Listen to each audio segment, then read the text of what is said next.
Let's create a variety of seamless patterns, starting with a single design. We are going to use a script called Pattern Maker, and it will generate up to 13 different seamless patterns with different arrangements. Some will be similar, while others will be very different. What is the best pattern or arrangement for your needs will depend on what you want to get and also your starting design. Make sure you start with a shape or a design that has no background. If you start with a background, you won't get good results. So now we can start the script and we can choose either to have one specific pattern or all of them. So let's start by generating all of the patterns, and your starting image will be left untouched.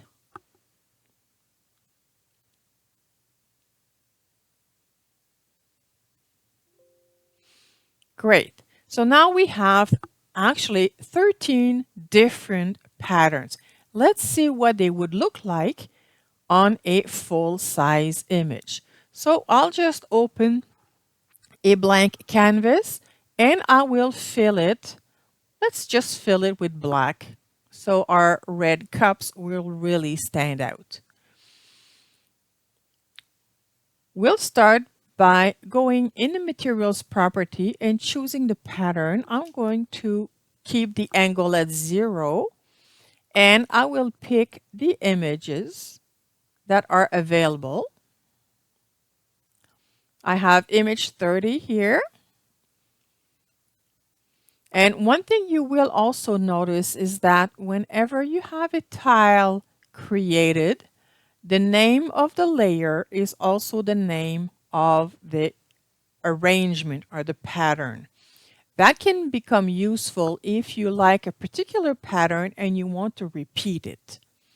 So at least you know what you're referring to.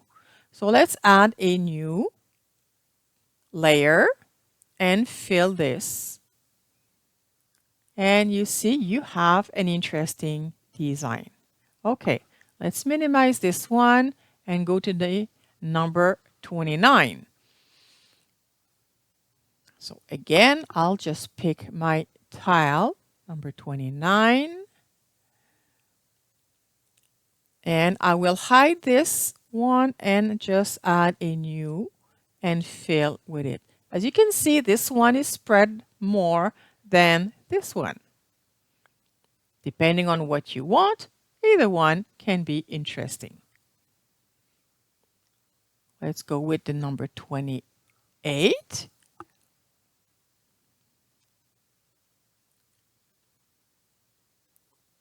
And this one is called vertical brick. Let's see what it looks like. So as you can see, there are some vertical emphasis in the design. Number 27 is the horizontal brick. Yeah, you might guess what it will look like. Add a new raster layer and hide the bottom one. And we have the design in horizontal lines. Very interesting. And it could be really useful if you have a design, for example, of vehicles, cars, bicycles, buses, trains, etc. Let's go with the 26. 26 says mirrored full drop. So it's going to be similar to the full drop, but the little difference is the fact that the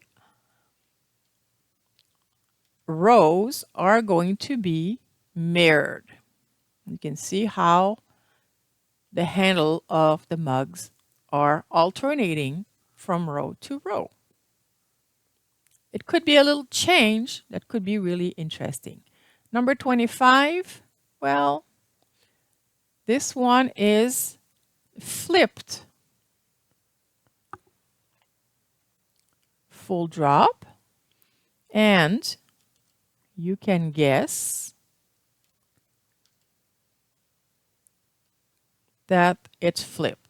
I guess with the mugs, it might not be the best design, but if you had flowers or fruit or things that really don't have an up or down, that would be perfect. Number 24. This one is mirrored rotated full drop.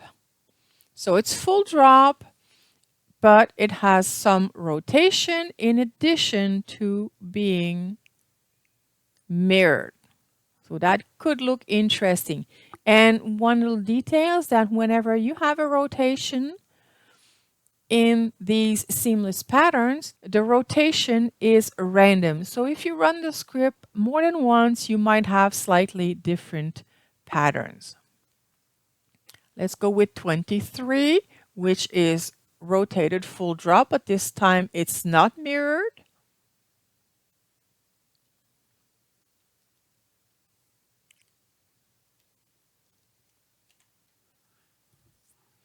And there is a rotation, but not mirrored. So all the handles are pretty much in the same side.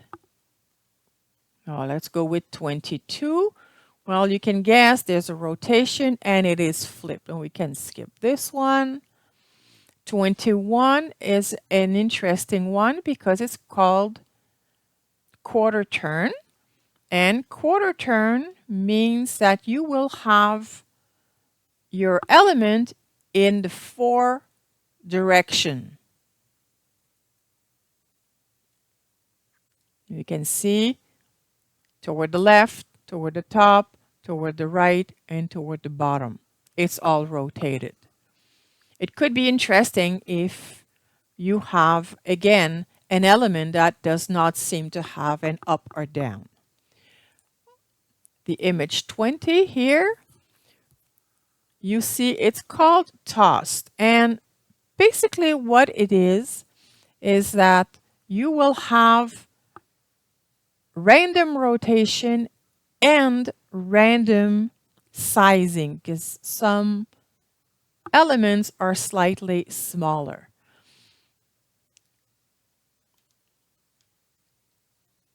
It can give a random look even though it is actually seamless. And now we do have 2 other patterns here called spaced grid and mirrored space grid. They're similar, and unlike the other tiles, you will notice that these will specifically have guides added to the tiles. That's because this pattern will offer a hole or an area that is empty. If you want to add an element in the hole and have it centered, you can use those guides and snap in position. Whether you want to add a snowman, you want to add a star, whatever. So let's see what it will look like when we have the spaced grid.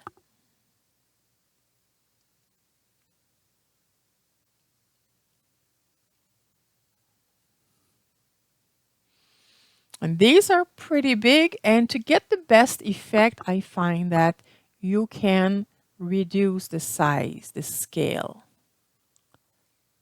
And you can see how you have those little gaps that you can leave as is, which is totally fine, or if you want to fill them with something, this is where you can add them to your tile and use the guide. Now, if you want to run the script, you can also run it and only create one particular tile. If that's what you want, you have to open the script output palette. So under View, Palette, you have here the script output, or Shift F3. And with this image active, let's run it. And instead of the all of them option, let's choose one. And we have here the list of the patterns. So if we have a different design and we say we want to have specifically one particular pattern, like maybe number 5, then the script will only create that one tile. So you can now choose which pattern you like depending on the end result you want, the starting pattern you have, and your own preference. Now it's your turn to create an infinite number of seamless patterns. Have fun!